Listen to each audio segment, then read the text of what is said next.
Muy buenos días a la teleaudiencia de Desayunos Informales. Esta mañana vamos a hablar de una patología que tiene una altísima prevalencia en las mujeres. El 90% justamente las afecta. Vamos a hablar de la fibromialgia, pero particularmente vamos a hablar de un proyecto de ley ya aprobada en diputados y en senadores que declara a la fibromialgia, escuchen bien, como de interés nacional y con muchísimas disposiciones que las vamos a conocer esta mañana con el autor intelectual de esta ley y referente de la fibromialgia en el Uruguay. Es un placer presentar una vez más en Calidad de Vida a mi amigo, el doctor Carlos Uboldi. Felicitaciones, doctorazo, porque ese sueño del que hablamos mucho en estos años, exacto, del proyecto de ley, es ley. Me imagino tu satisfacción. Buenos días y el placer es mío de estar acá y por supuesto con mucha alegría por haber sido aprobada la ley en senadores hace una semana recién. ¿Unanimidad? Sí, 29 en 29 y en diputados había sido 76 en 76 presentes. ¿Qué supone, Carlos, la aprobación de esta ley que declara de interés nacional justamente el tratamiento y muchas más causales y muchos más factores que los vamos a analizar en esta entrevista? Nosotros hicimos esta ley junto al doctor Pablo Abdala. También. Para él también. Exacto. Y porque conocemos la problemática de los pacientes, las vicisitudes que pasan en la vida diaria, y entonces, bueno, se nos ocurrió hacer una ley que contemple todas las vicisitudes y todos los problemas que tienen los pacientes con fibromialgia. Por eso planteamos la existencia de un equipo interdisciplinario en el BPS, la no discriminación de la enfermedad, el derecho a los tratamientos, el registro de pacientes, que no se sabe exactamente cuántos tenemos en Uruguay. Ese aspecto tan importante, sí, del registro, de saber cuántas personas en el Uruguay hoy tienen fibromialgia, porque se calcula que son 70.000, pero claro, no se sabe exactamente. No.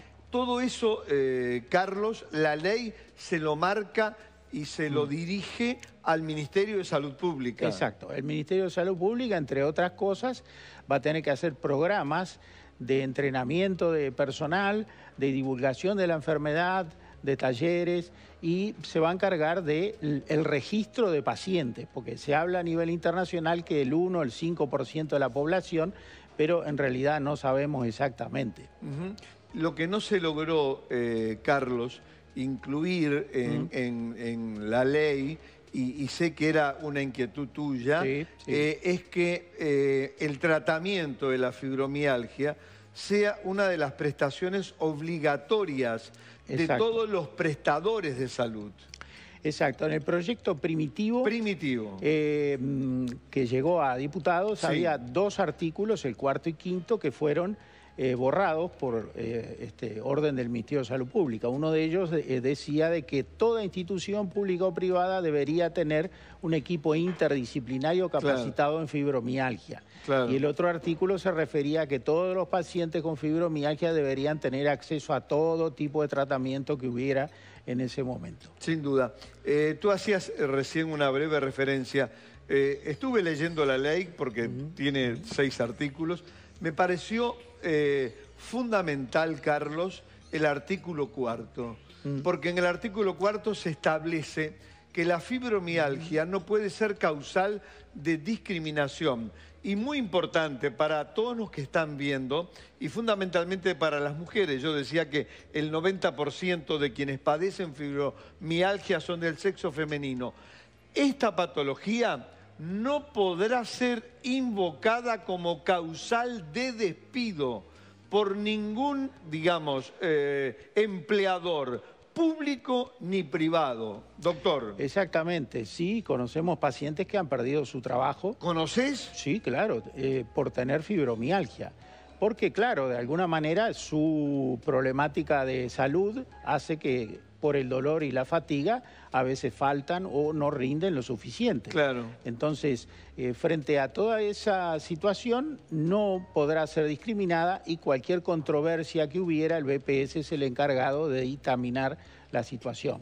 Exacto. Y esto es bien importante, porque si el empleador dice, por ejemplo, cuando va a despedir, tiene fibromialgia o no tiene, hay una junta. Exacto. Hay una junta médica en el marco del BPS, Carlos, multidisciplinaria, porque tú has dicho acá en Desayunos en infinidad de veces que esta es una patología que obliga justamente a un abordaje terapéutico multidisciplinario, integrada por reumatólogo, fisiatra, psiquiatra y psicólogo, doctor. Exacto.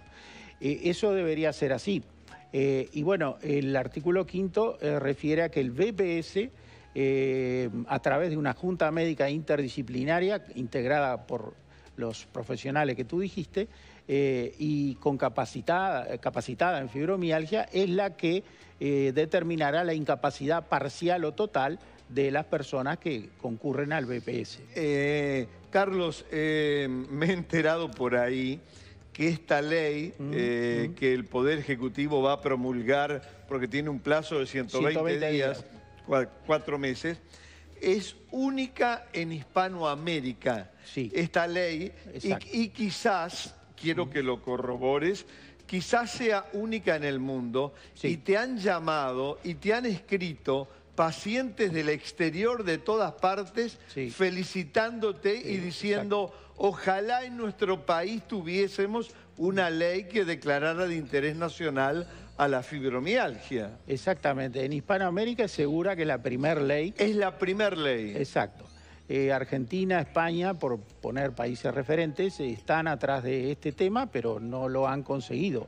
Y en el resto del mundo yo no conozco un país que tenga una ley sobre fibromialgia, así que Uruguay sería el primero, el pionero en este tipo de situación. Y yo le pregunto ahora, no al doctor Carlos Uboldi, sino a mi amigo Carlos, ¿qué satisfacción íntima, digo, porque el público lo tiene que saber, qué satisfacción tenés de haber luchado, de haber bregado por años por esta patología, porque se la reconociera, atendiendo con una calidez que tenés única a los pacientes, fundamentalmente a las mujeres, y que ahora sea ley? Y sé que mucha gente te ha dicho, y yo estoy de acuerdo, que esta ley se debería llamar Ley Carlos Uboldi.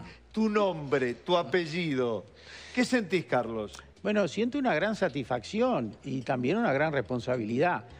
Producto de nuestros más de 15 años de trabajar en fibromialgia, de haber visto más de 1.100 pacientes, de haber escrito 2 libros.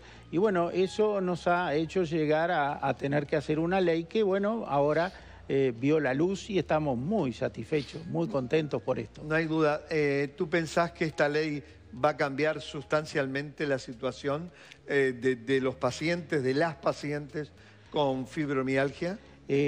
Yo creo que sí, tiene que cambiar. Tiene.